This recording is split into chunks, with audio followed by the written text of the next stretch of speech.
I'm Kathy Jack. I'm president of the Grove City Area Historical Society Museum, and I welcome you, especially our new ones. How many are, this is the first time in the building for you? Oh, wonderful. We're so glad to have you here.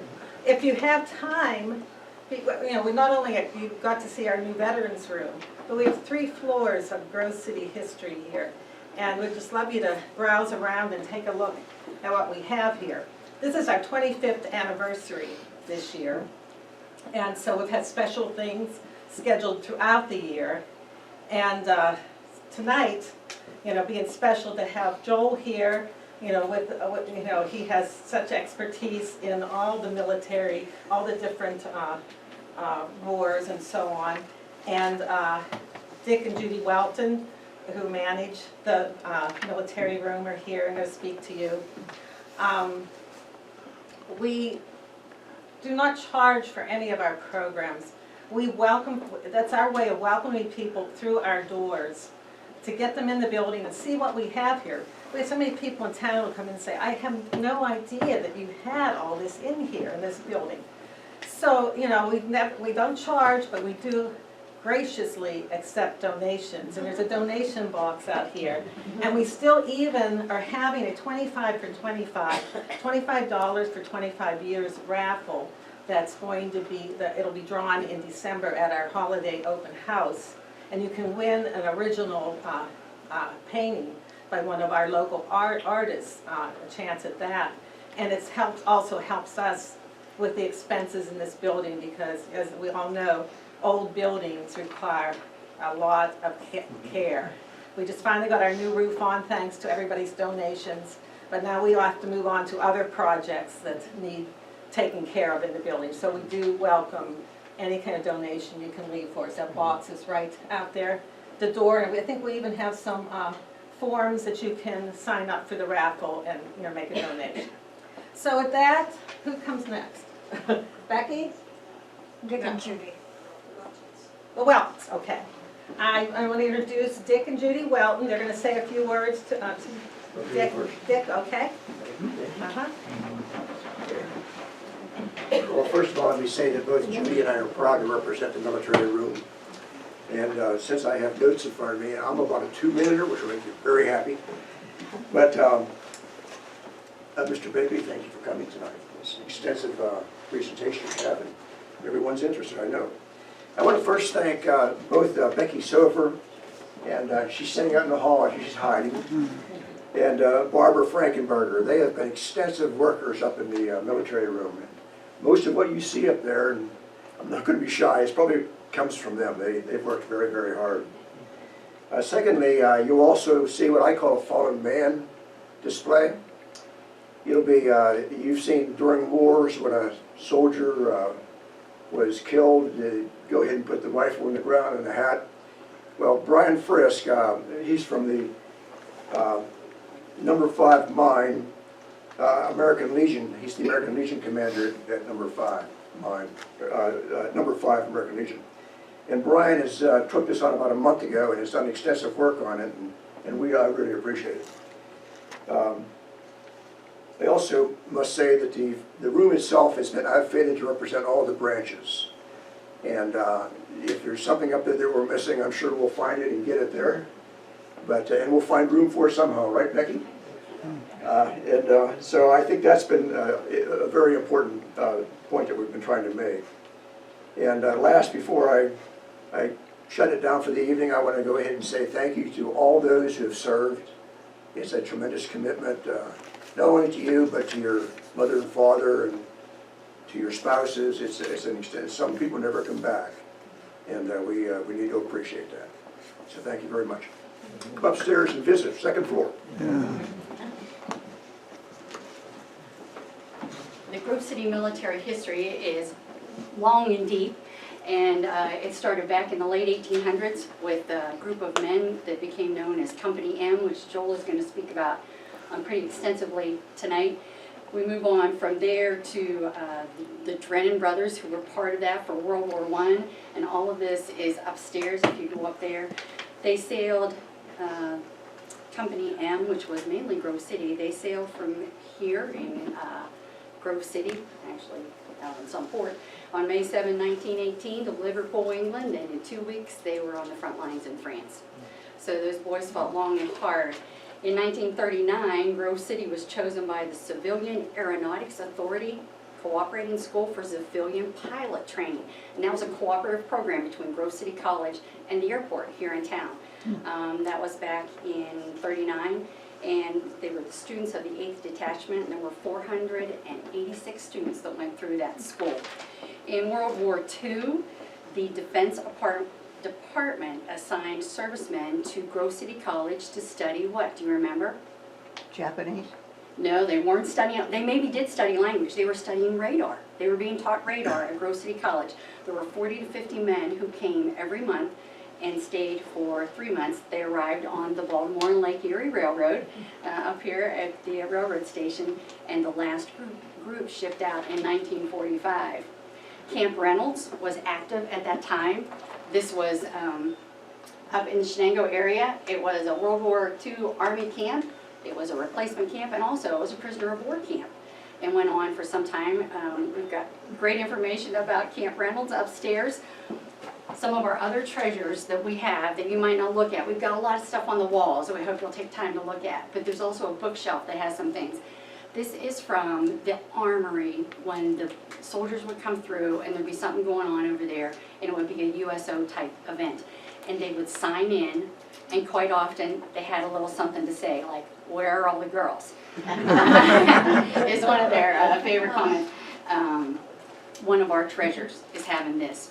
One of the Grove City High School teachers, starting in 1994 for several different years, gave the assignment for the students to go and interview veterans. We have the transcripts of all of those. And if you look in the front of the book, it'll tell you which veteran has been interviewed and who the interviewee was, which was quite often a grandchild or a niece or a nephew, which is a pretty cool thing that they interviewed their family members. So these are all upstairs and many more. When you go up there to take a look, please take just a minute to look at all those.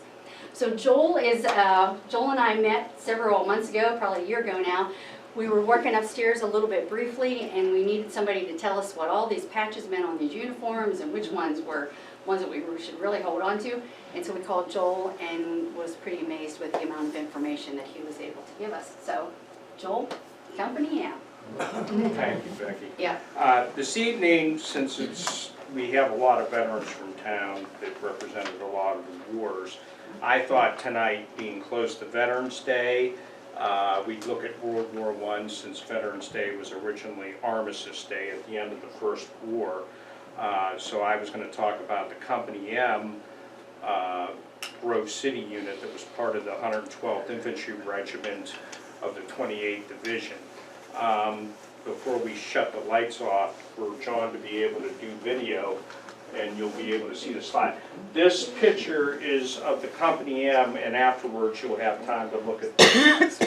This is a portrait taken down at the old college football field right before they shipped out to Camp Hancock, Georgia to train. So they were using the bleachers at the college, and this has the names. It's kind of hard to see, but it'll go by rows, but you'll see all the Grove City guys that were in there.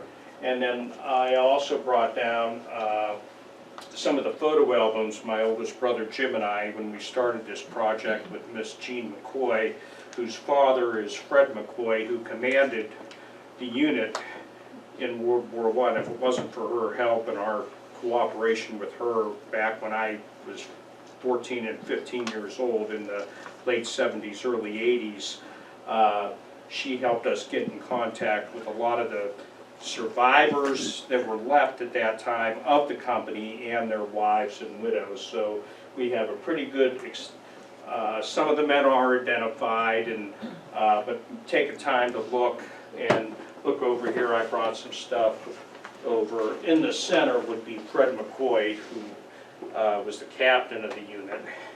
And then I'd encourage you to look upstairs in the veterans room too. So I hope we get some information out.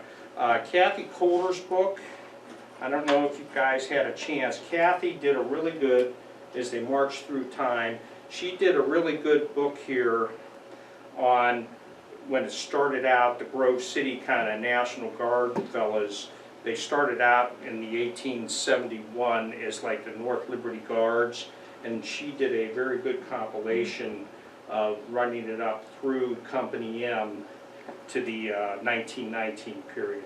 I'd encourage you, we have it on sale here at the kiosk, and we can order more if people are interested. So I'd really, if you want the early history of the Grove City unit, this would be a good one to get.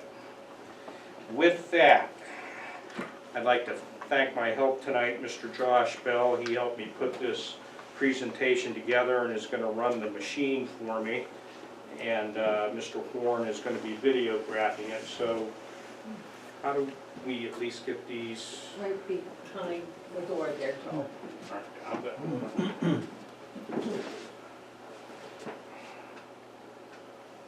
There we go. Does that work okay for you, Yes. John? Yeah. And this one will help me be able to see to read. Okay, this picture here, if you recognize, is taken in front of the armory down by the tracks here, which Mr. DePue owns now. And it's, I gotta put a shout out, I'm so happy he's fixed that up the way he did. That is a treasure in itself for our town. I have a copy of the 1901 National Guard magazine when that armory was dedicated and the governor of Pennsylvania came out for the dedication. I'll have to dig that out so we can make copies of it for here at the society. But that kind of gives you a background. That was 1917 when that picture was taken. Good.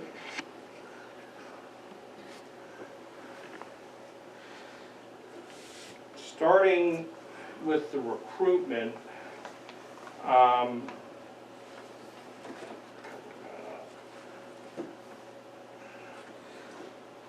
as you know, kind of quickly, the war had been going on in Europe since 1914, and it wasn't until 1917 when the United States actually started getting involved with it. So when the call went out, what first happened was the states that had National Guard units were basically pulled in first to get organized. And Pennsylvania actually was one of the states at that time that pretty much their National Guard units were at strength across the state. So that was kind of interesting. They had been at the border during 1916. We could spend a night talking about when Company M was down at the border chasing Pancho Villa, so that could be maybe another time. Because there's so much they did. But when they got back from the border, they kind of went back to being National Guardsmen. So when the president put the call out on June 18th of 1917, it took them from June 18th to July 9th of 17 to get to war strength, is what they called it.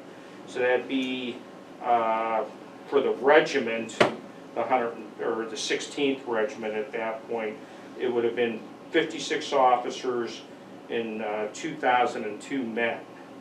And Company M got to war strength pretty quickly. They were able to recruit at like maybe 40 extra more guys once war was declared. Captain McCoy was made captain in the federal service in July of 27. National Guard units would get organized, and then like when the nation declares a war, the president can federalize, they call it, the National Guard units to serve under his command. Other than that, you know, the National Guard units are under the governor's, each individual state governor's command. So they got to war strength. They were entered into the Federal Army on August 4th of 1917, and by September 10th, you can go ahead, Josh, they headed down to Camp Hancock. So you can see Grove City there, and Camp Hancock here. So for a bunch of Western Pennsylvania guys going to the south, that was a pretty big surprise for them, you know, heading down the south. Because you figure we were just barely 45 to 50 years out of the Civil War. So for all those Southerners, seeing a bunch of Yankees come down there was a little startling too. And another side note, I don't know if you noticed lately how there's been the talk of they're changing all the names of the Southern forts from Confederate named generals to more modern names. Part of that was when President Wilson declared war, he needed warm places to train our troops that we were gathering to send to France. And to acquiesce the Southerners, he named all those Southern forts after Confederate generals. That made it a little more palatable for them in the South to accept Yankees coming down there. That's a side note.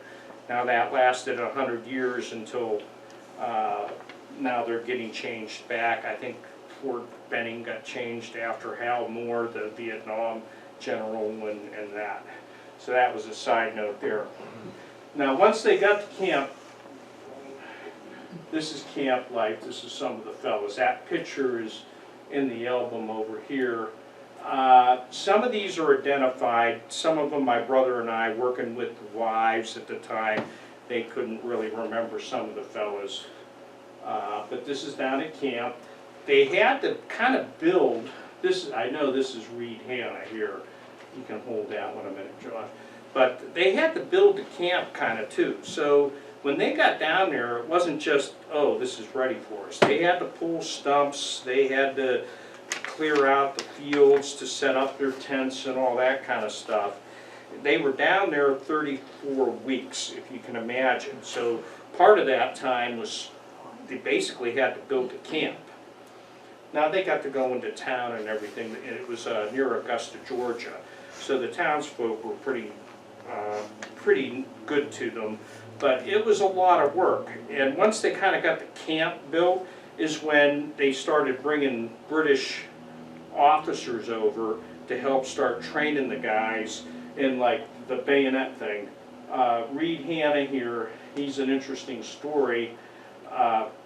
He eventually, when he got back, he went into the Pennsylvania State Police and eventually retired as the captain of the Butler Barracks. And in the late 50s, he was instrumental in introducing helicopters to the Pennsylvania State Police. So he's kind of a company envoy that made good. So they spent 34 weeks. They taught them how to dig trenches. They taught them how to string with the barbed wire you see in the movies, how to throw hand grenades. And at the time, the thinking was they were going to be assigned to the British units.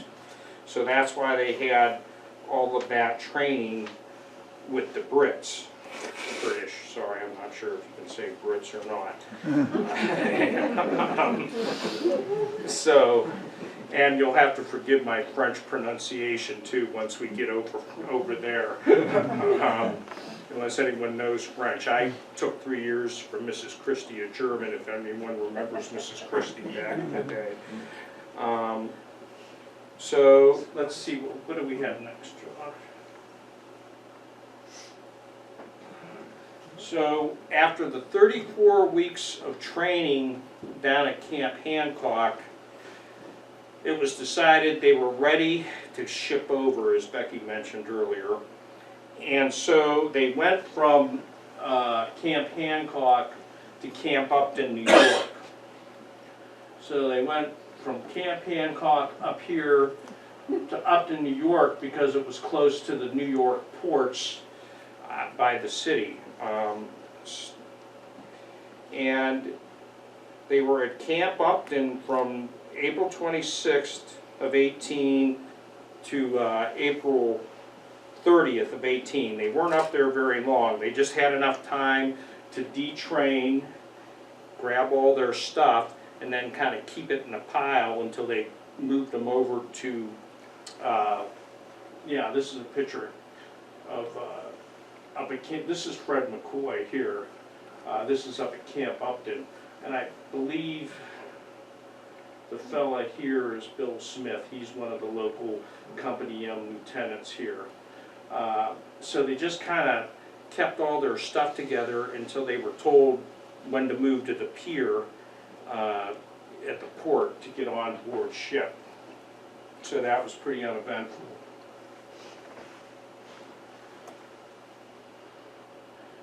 On May 7th, they boarded the Aquitania. I have a picture of it here, you will see later. On Pier 59 at New York Harbor, and they set sail. The Aquitania has an interesting history. She was just, yeah, there she is. She's a canard liner, if you knew the Titanic and all that. The Titanic had gone down in 1912. The keel for the Aquitania was laid in 1913, and by just May 7th of 1914, she was kind of on her maiden voyage when the war started in Europe, so the Brits took her over, and immediately she never really got to be a passenger ship right when she was built. She was put into troop service. So, and she even served as a troop transport. She was one of the last 4 funnel ships, they said, that served as a troop transport into World War II. So the guys boarded her at ships you refer to in the, I don't know if that's appropriate anymore either, but that's a pronoun you use. And it was a 7-day trip from New York to Liverpool, England. Now, they had all these guys on the ship, and what they do is they would, and of course ships had first, second, and third class, so they had all kinds of levels of feeding stuff. But they'd have to rotate the guys through all 3 of the mess decks between the classes of the ship, and they'd have to do it twice in each dining room to get, there was approximately 4,500 or 5,000 people on that ship going over. So they had to rotate the guys, and then to kind of help relieve the boredom for the guys, some of them got seasick. There's accounts of it in Corporal Murren's book of the 112. He served from Franklin, Jim Murren. I think he later became, after the First War, when he came home, he was a newspaper man for the Franklin and Oil City papers. But they put the guys on guard duty, kind of give them stuff to do. They do some training with them, like reading manuals and kind of keep their minds going until they landed in Liverpool on May 14th of 1918. Now, they landed in Liverpool and they started immediately moving them over to Dover, England, and in that time frame they kind of trained real quickly. They were really only in England 2 days, from the 14th until they got to Dover, and on the 16th of May of 1918, and here again they kind of got oriented with the British, and on the 16th they boarded the ship Onward, left Dover, and landed in Calais, France. I don't know if we have. When they got into Calais, they were sent to Camp 6, which, moving in, do we have that map of France? It's after this one. Okay, go ahead to that. They moved from Calais to these towns, and if we get training with the 3rd French. And so can we go to that? I'll try to. Okay, so if you kind of, Calais is right about here, and they moved into this area.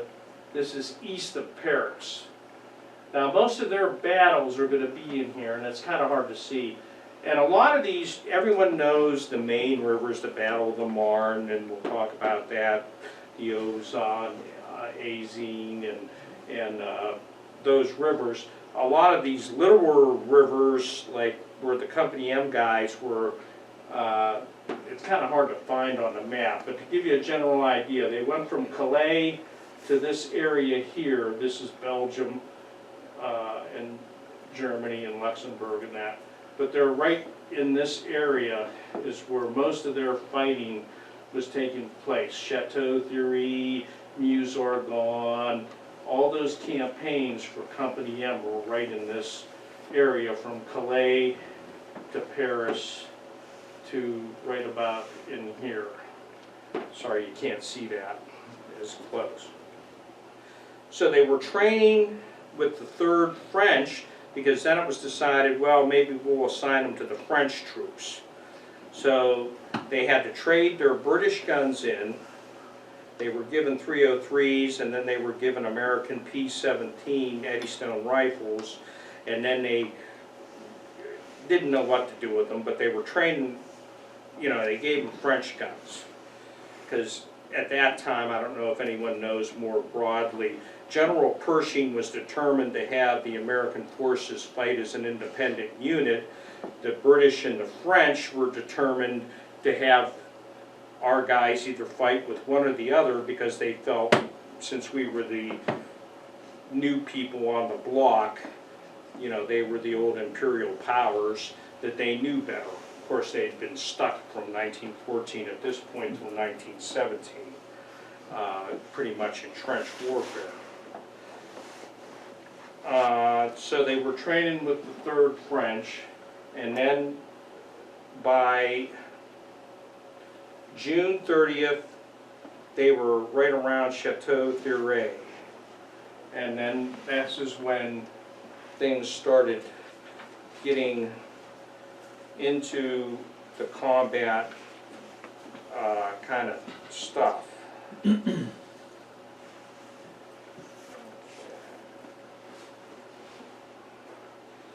Now, when they moved into Chateau Thierry, July 8th of 18,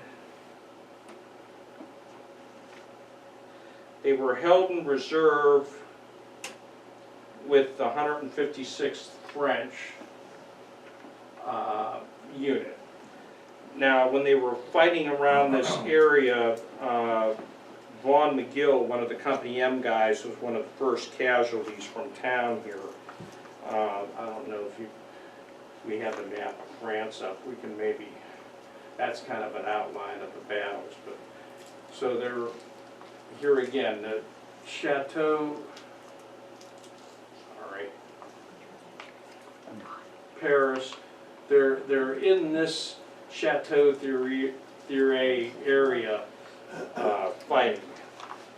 Vaughn McGill was one of the first casualties. I think he got shot on the 17th or 15th of July. And they did fairly decently.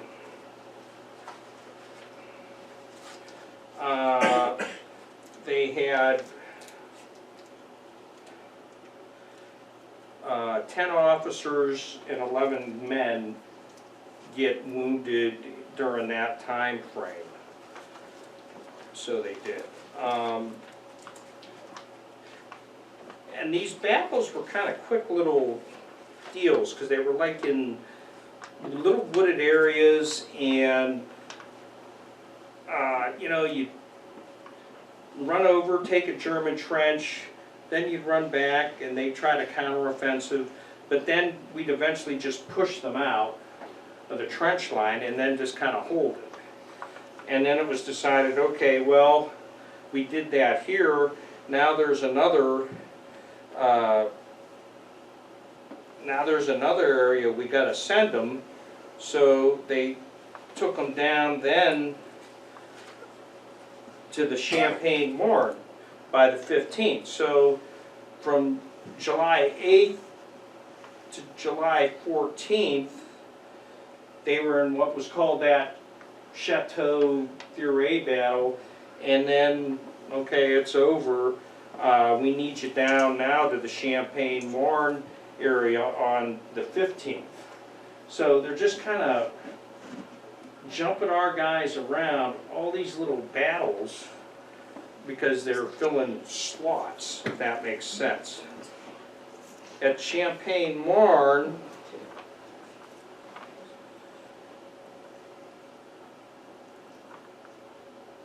they were in combat north of the Marne with the 6th French, and they did pretty well for themselves. They went back and forth, took some casualties. Sorry, I'm a little rough at the moment. I'm trying to.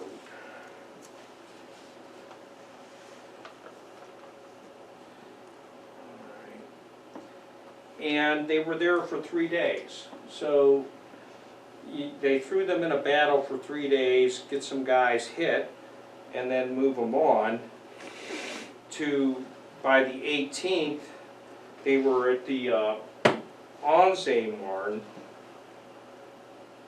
and Sault Chéry, Brazil's area with the 6th French.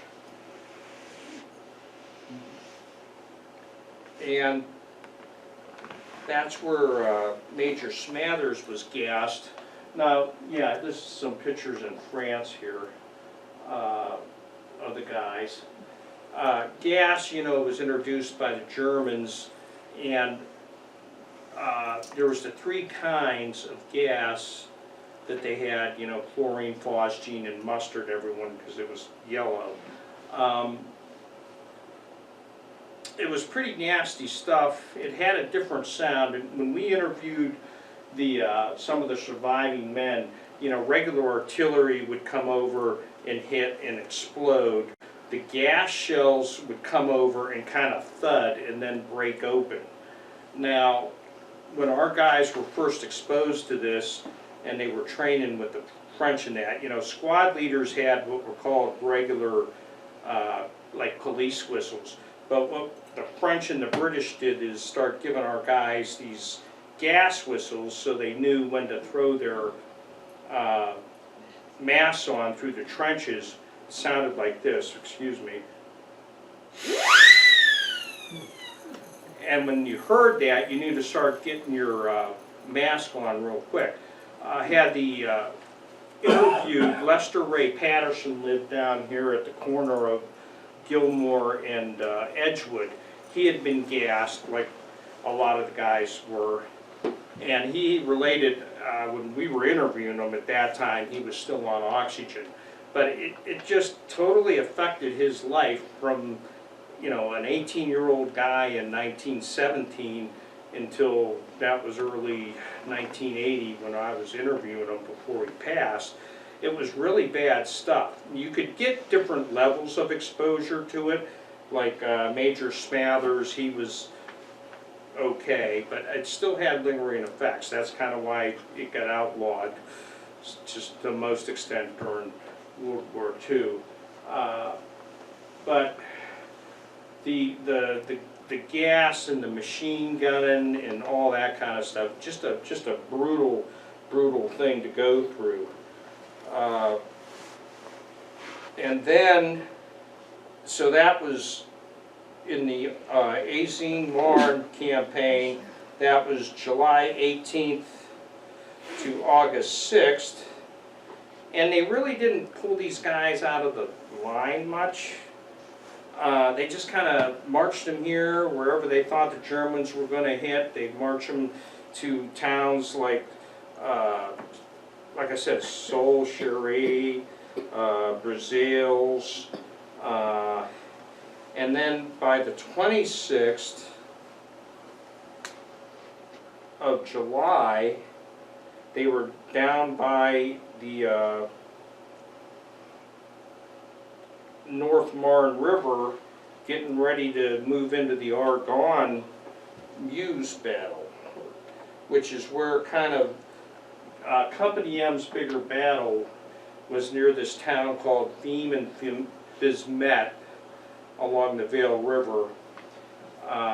It was pretty nasty. It's kind of like two little villages. You can't, trying to find them on a map is tough because it's like around here when you drive through Volant or Leesburg, and it's like, it's a crossroads, Harrisville, but these towns, Thiemes was on one side of the river and Bismet was on the other side. Company M was, and the 112th was ordered into that area to try to take the towns. The problem is the Germans blew the bridge, which was really not much of a bridge, so our guys had to build a wood bridge to get from one side of the town to the other. They took a lot of casualties in doing that, and there was one of these French chateaus, farmhouse, mansion kind of thing. It was the Chateau du Diable, and Fred McCoy and Company M, the Germans had like 30 machine guns up there that was just kind of really causing havoc. I don't know how nice way to say this without being graphic, but they were really chewing the guys up. And Captain McCoy and the company charged that hill. They got it. They ended up capturing the 30 machine guns and the hillside next to it. And that kind of helped because they were the first across the river to do this, but then they started getting shelled from the other German positions, so they had to retreat back. So the battle went back and forth for about 10 days until we finally took the town. But Company M was instrumental in knocking out that main chateau and taking some of the guns on 210 too, which, notwithstanding the artillery, they held that. And that was kind of in these sectors all kind of blended together. You can move ahead. This is kind of a map of the general campaigns. The Champagne Marne, that's the wrong way. And here's the Ozianzi River area. So our guys were kind of right all in this area fighting. And then there's all these other, like I said, this Vale River. It's all, there would be all these little tributaries. It'd be like fighting along Wolf Creek or Slipper Rock Creek, but they called it a river. And a lot of guys were dying over this kind of stuff.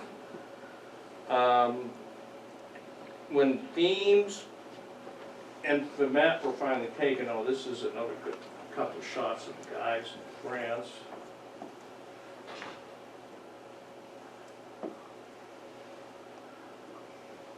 You can see these guys. This is, that's Fred McCoy there on horseback, a little French child. And I think this is Bill Smith here. But this is kind of what you'd see when there were times of some rest.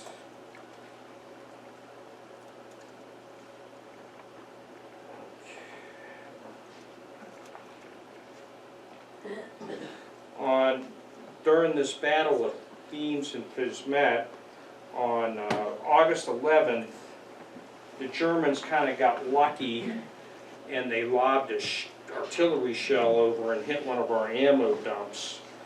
And the 112th and Company M guys, there was some of them up here, and then the others had taken some shelter in a valley below it. And when that ammo dump blew, it just rained our shells all over everybody.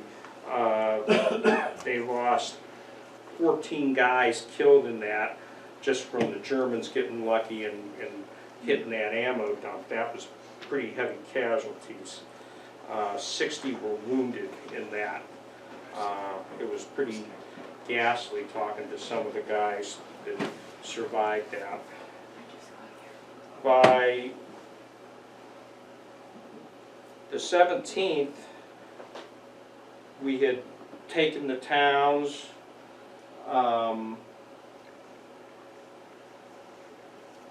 and pretty much secured themes, and they were immediately moved into this OZAZ.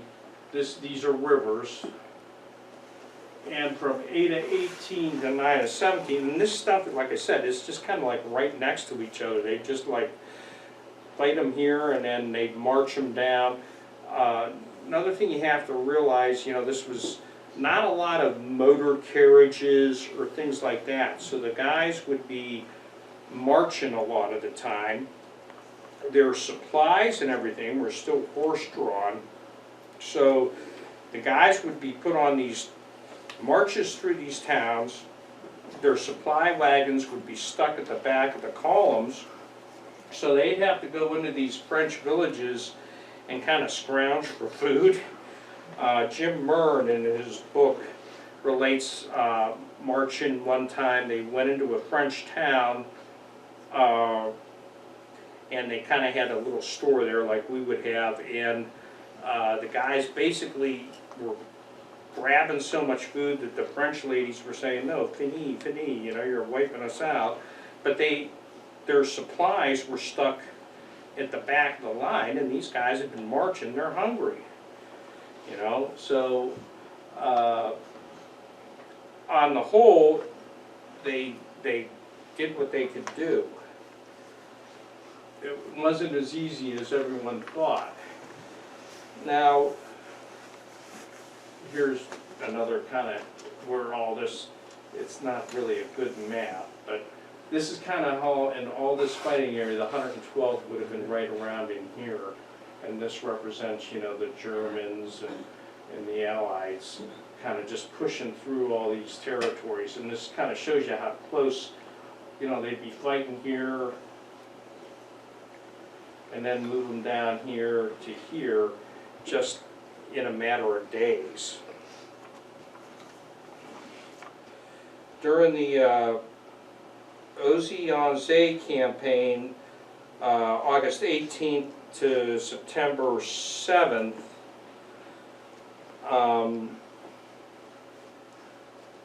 interesting little story.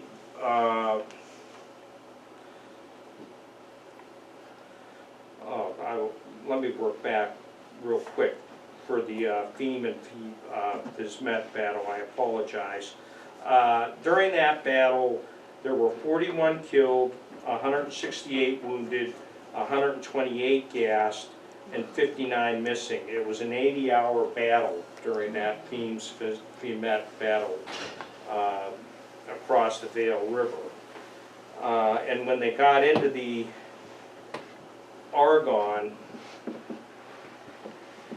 forest, and this is where Themes and Vismet kind of combined with the OZAZ campaign. I apologize for the pronunciation again. So that was that full-length battle.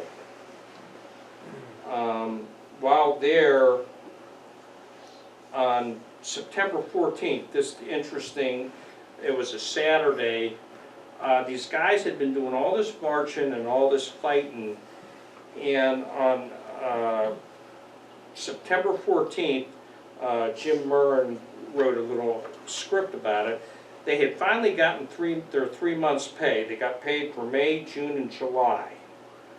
So they had gone through all this stuff after landing in Calais, going through all this fighting, and they were finally paid their 3 months' pay in September. So they would go into the French towns. Some of the guys related you could buy French fries for like 4 francs at the little stores, and some of the French women would start selling food too to the guys to kind of get some money. Okay. In September 26th of 18, they were into the Argonne Forest at this point. Here's another good picture. There's motorcycles were becoming fashion at that time. So there's, I think that one fellow might be Homer Brunton. There's Captain McCoy there in a brief moment. What's funny is he's got a cigarette in his mouth and his cigar is in his hand. So I don't know what he was trying to look like there. I think he likes cigars more than he did cigarettes. But there was time, we're kind of cold out there, but we're not at the end.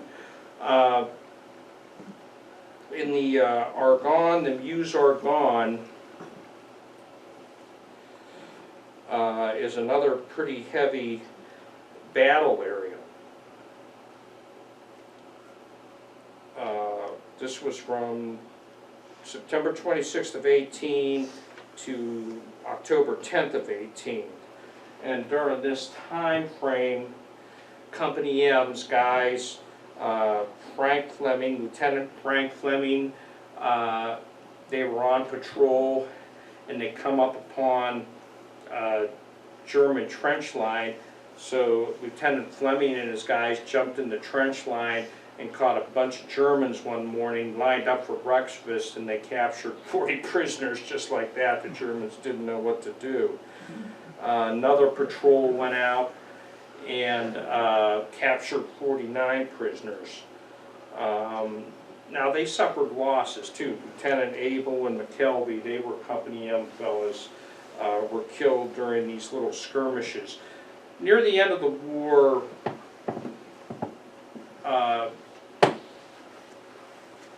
there were, the Germans were still fighting, but they were getting pretty depleted. So it was Colonel Rickards, or General Rickards, who commanded the 112. He kind of put an order out, not exact quote, but he kind of reminded the guys, because the Germans were getting worn out, and it was getting to be pretty easy pickings to get someone to throw their hands up. So General Rickards kind of put this order out and said, it definitely would be in good taste to take prisoners and not treat them otherwise, meaning, go ahead and take prisoners, you don't have to kill everyone anymore. Nice way of putting it. Because everyone was kind of starting to know that they were getting depleted. So our guys started taking a lot of prisoners, which is a good thing. In another instance, from September 19th through right before they got into the Battle of Le Chêne-Tondeux in Argonne, they were capturing 49 German artillerymen, but Lieutenant Abel got killed and Fred McKelvey got wounded at a little town called Le Chêne-Tondeux. They lost Lieutenant Fleming, who had caught all those guys, got wounded. On October 1st, Lieutenant John Fleming and Jim Ramsey, who were two of the Distinguished Service Cross winners from Company M, they had this big battle, this is in the Argonne Forest, at Le Chêne-Tondeux. And Lieutenant Fleming had what they called a machine gun squad, which or an automatic rifle squad. Anyone that knows firearms, it'd be like that BAR rifles, American Browning rifles. But they went out to capture a portion of Le Chêne-Tondeux, which is kind of a hilly area, and they got under fire. They got counterattacked by the Germans. Corporal Ramsey had 4 gunners in his squad, and Lieutenant Fleming got killed, actually, and 4 of the guys in Corporal Ramsey's squad were wounded, and 4 of the guns were knocked out. And Corporal Ramsey actually held off the German counterattack pretty much single-handedly until the rest of the relief could come up.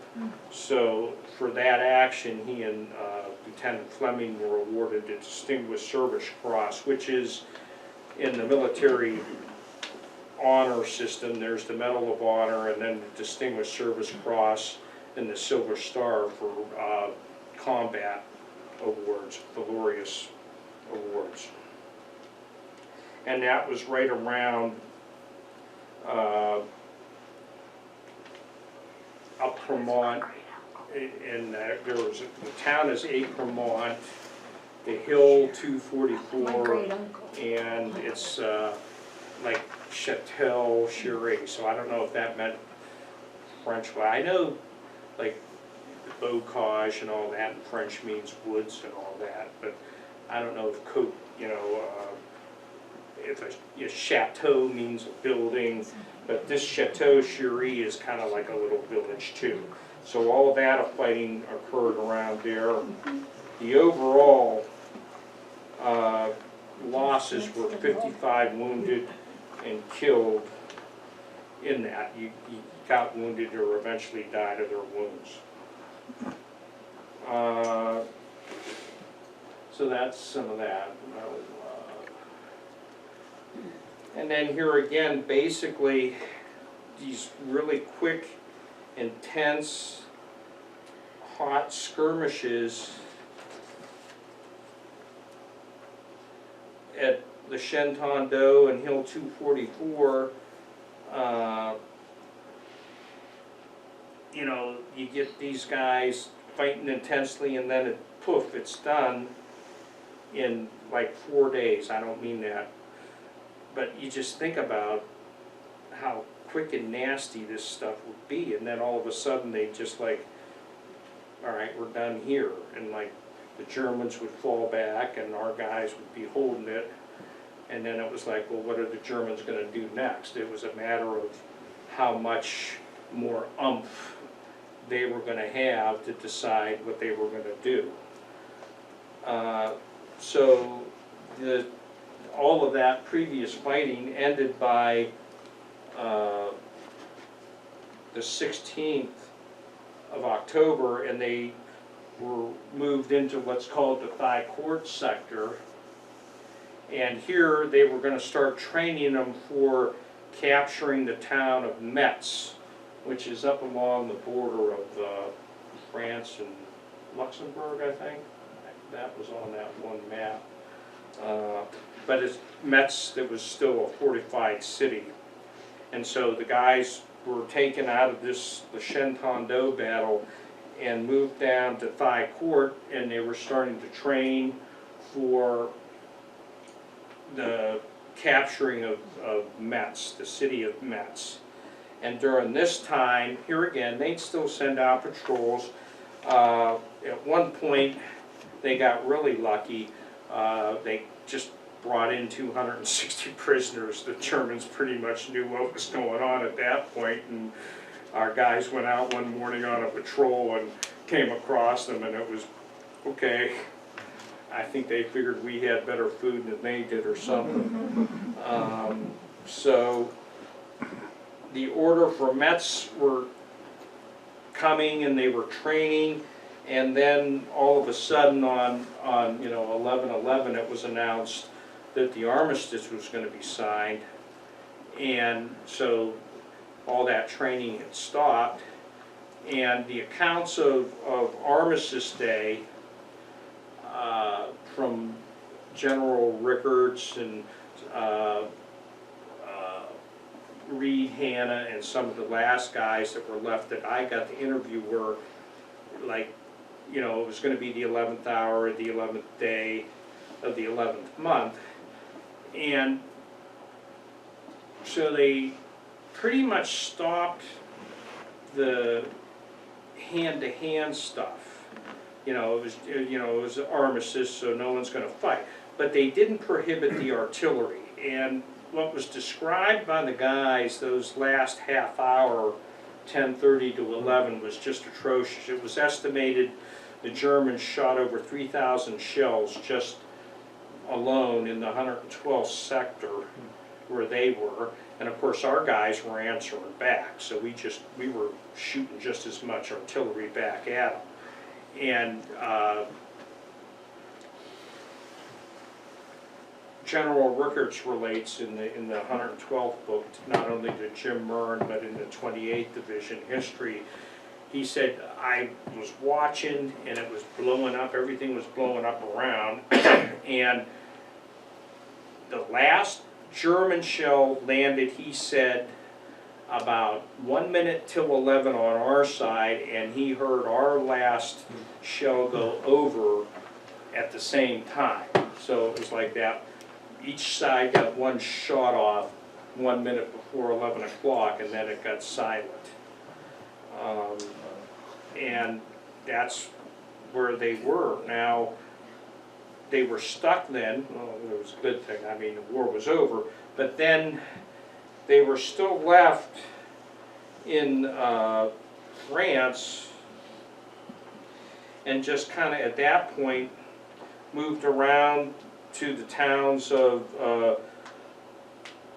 Béziers region, South Toul, Le Mans, Saint-Nazaire. So that's when the guys got to kind of finally relax, see France on our dime, but actually go and do stuff. And that's what they did. There's some stuff I brought, you can look at later. This was stuff that Fred McCoy, these were the towns. The guys would just, the officers would take the guys out on tours of towns. So they'd go here and visit and go here. You know, all the lake, there's go to the lake, go swimming, go visit this town. But then by the 16th, all the touring, they were in Saint-Nazaire, and all the touring ended because they were getting orders to move to the coast to load on the Pocahontas on the 18th and 19th. This is the Pocahontas, to bring them home. And they left France on April 18th and 19th and sailed. That boat carried 2,937 of the 112th guys home. They landed in Philadelphia on the 30th of April. From Philly, they went to Fort Dix.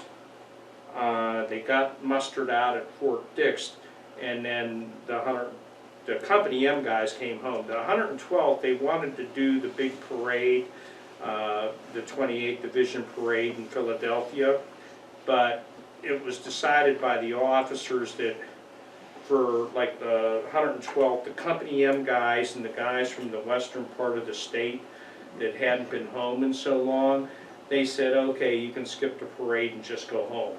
So that's what they did. They mustered them out at Camp Dix, and the 112th units that were from the eastern part of the state took part in the parade at Philadelphia at the end of the war, and our guys just all booked back home here to Grove City.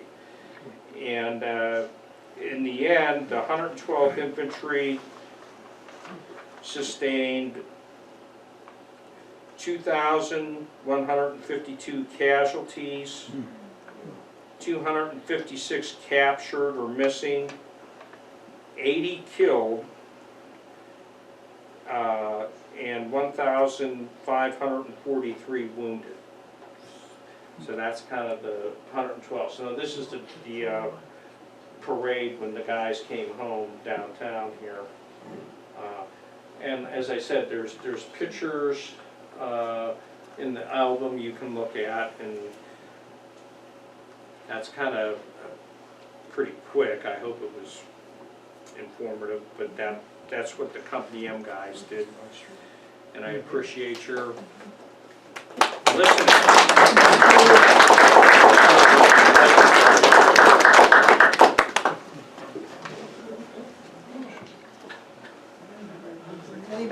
questions? Is that Broad Street they were coming down there? Yeah, I want to see that too. 28th Division, yes. Rainbow Division. Was the 42nd. That was Douglas MacArthur's division.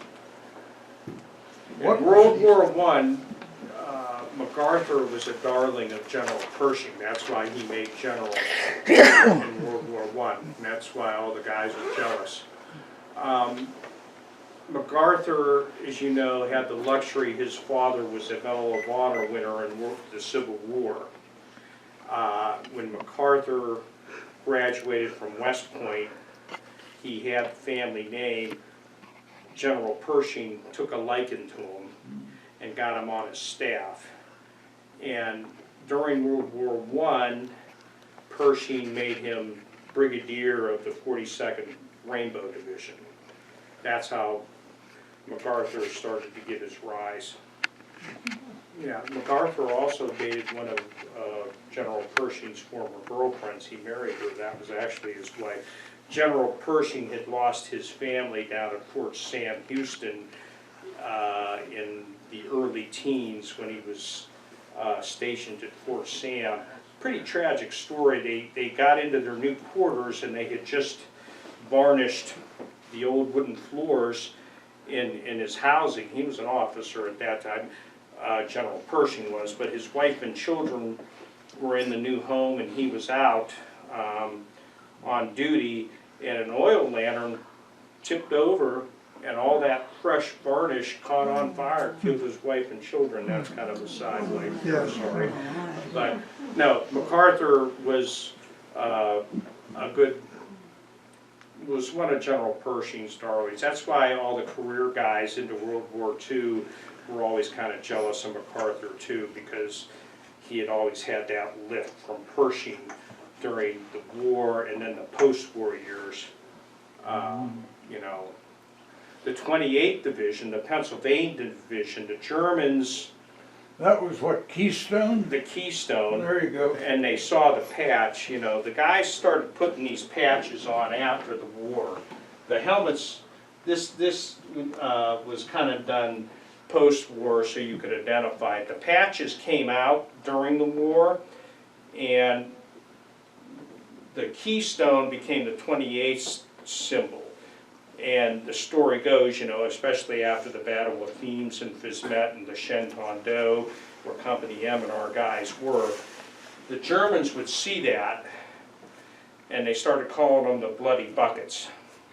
So that's kind of the nickname the 28th got. And it carried over into the Second War too, because, you know, there were Germans that served in both wars then too. So when they would see the Bloody Buckets, the Battle of the Hurtgen Forest during World War II, which is where Kip Allen and all those guys, you know, got captured, was that newspaper. The Battle of the Hurtgen Forest occurred in November of '44, right before the Battle of the Bulge. The 28th was in the Battle of the Hurtgen and took a pretty heavy beating, so they moved them up into that Bastogne area because it was thought to be a quiet sector, so they could rest up. So the 28th and the 4th Division got moved up into that area because it was a rest area. And then on December 16th of '44 is when the Germans launched the Battle of the Bulge. So Kip Allen and Paul Benson and those guys in World War II got captured up in that Battle of the Bulge area, up in the Ardennes, because they had been in that Hurtgen Forest battle. They were put there to rest, and then the Germans come pouring through there, and that was pretty bad too. But Who was the commanding general for the Keystone Division? in one or two? World War I? It was Weygand, Weygand. I'll have to, where? Bring your reference. This is really good too. This This is the 28th Division history that was put out right after the war. I'm old-fashioned, I like books. I know you can find some things online, but actually there's a lot of things you can't find online. And what's nice about some of this is, like, this is a real honor. I'll show you real quickly. This is Colonel Rickards. That's who commanded the 112th. In this history, Fred McCoy is mentioned here. So you get a little Grove City captain is mentioned in the 28th Division history for that battle around the Shenandoah and Thames and Fismet. So he's put in there. I don't know if you could find this. I don't know if the state has put this online. There's a lot of, you can find your World War I relatives online now. The state archives has the veterans cards. So I can let you guys know how to access that. That's how a lot of, my older brother Jim does a lot of research in doing that. So like with Tommy's granddad, you can look up his veterans cards, so you can. I have a question in regard to the room that is going to be dedicated, you know, to the veterans upstairs. What is the latest things that you have, from which latest battle that you have, the wars in? There's Vietnam stuff. Yeah, it's Vietnam. And Yeah. is there, like, Iraq, Desert Storm? Or is there any Iraq or Afghanistan How stuff out far- there Yeah, yet? I don't see that. All right, so I guess the VFW here in Grove City could probably help a lot with that, with their veterans. Yeah, That we have the commander here today, yeah. so, yeah. Yeah, that would be appreciated. Yeah, we rely on what's interesting with the Afghanistan and Iraq guys is they're still in that transition period, just like Patch and the Vietnam guys were. Rod.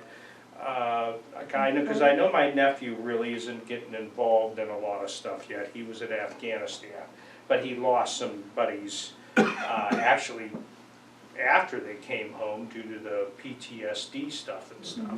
So there needs to be the same kind of effort, you're exactly right, on reaching out to those younger fellas. That's one of the things, you know, you realize how blessed we are. We have 1% of our population representing the other 99% of us serving in the military right now. And that's something to really, really think about.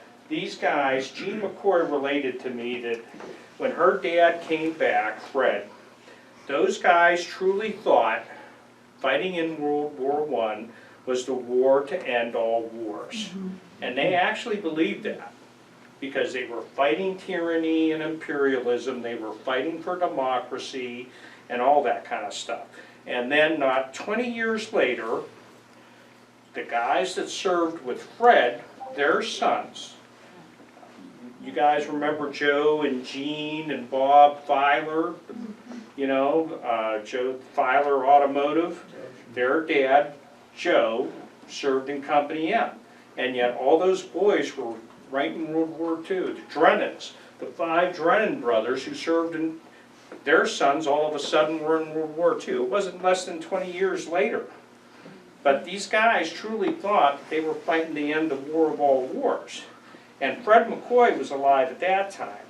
In 1950, the 112th had moved the National Guard unit out of Grove City here, and it became the 229th Artillery. And at that time, George Kettler, if you remember George, Alice's husband, George and his brother-in-law, Ray Bryan, I don't know if you remember Miss Alice's brother, Ray. He was a good guy. I don't know if you remember him, Patch, or not. Rocky, do you remember Ray? Oh, yeah. Here's one of our World War II veterans, Bill Stone, so all of us, now Rocky. My breakfast buddy there. But George, and remember when George and Ray rock in 1950, remember when they took the... The Highland Band, they had the Highland... Yeah, the band and that, but they took the 229th, was going up to Camp Atterbury. Yeah. And that was in 1950, because they were thinking the 229th was gonna get maybe shipped over to Korea. And Fred McCoy went down to see the boys off. They marched through town here. Well, they didn't march, they had jeeps and everything at that point. But Fred McCoy saw them off. That was the third war he saw guys off to. True story, came home, died of a heart attack, broke his heart. Gene always told me, seeing them guys go a third time to war broke his heart, and he died. And she swore to that to the day she died. So, yeah, you really gotta think about the price of democracy and having a constitution and having respect for things like that. These guys, whether it was Lester Ray Patterson from Company M or Reed Hanner, Mr. McCausland when he was still alive, you know, those guys really thought, boy, we go do this, there'll be no more war. And like I said, thank a veteran when you see him, because the price that's been paid for the rest of us that never served, you gotta cherish it, or it can be gone like that. We ought to have everybody that are veterans stand, so we can, everyone that's a veteran here, Yeah. please stand. Come on, Rocky, so we get can up. honor you all.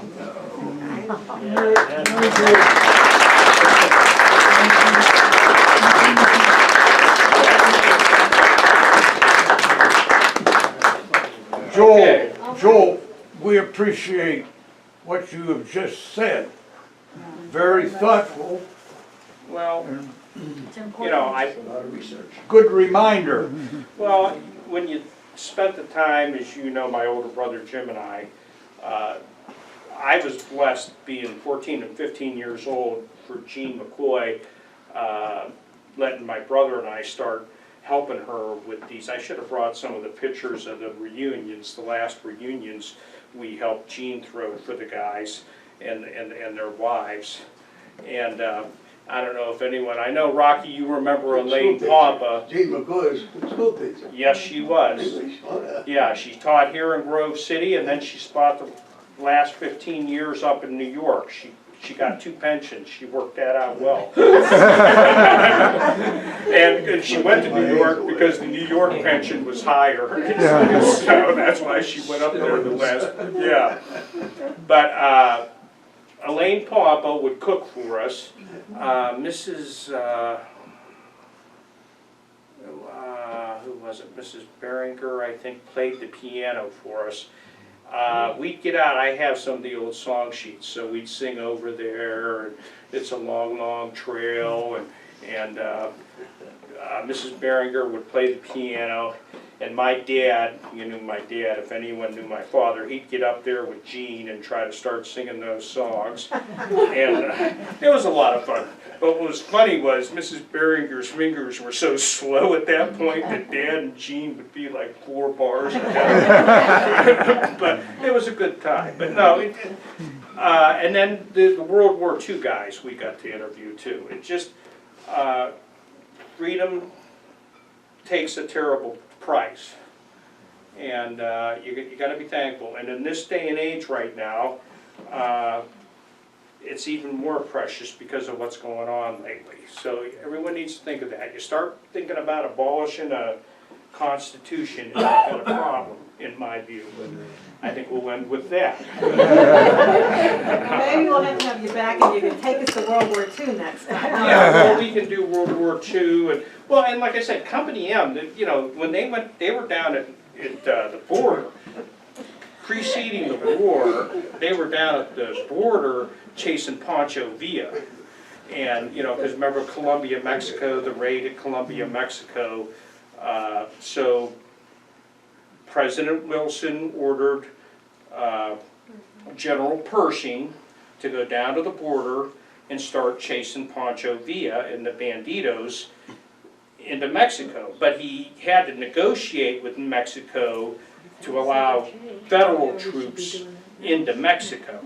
So General Pershing got to go into Mexico, but to back General Pershing up, here again, they federalized the National Guard units, and the guys were down at El Paso, Texas, standing the border while General Pershing took the troops into Mexico proper. So the National Guard guys, even though they were federalized, weren't allowed to cross into the border, but they had to guard El Paso, the border towns and that, because, you know, the banditos were, I'm sorry if you're not allowed to say that anymore, you know, they would cross, you know, they'd try to circle around General Pershing and cross back across and do their little raids.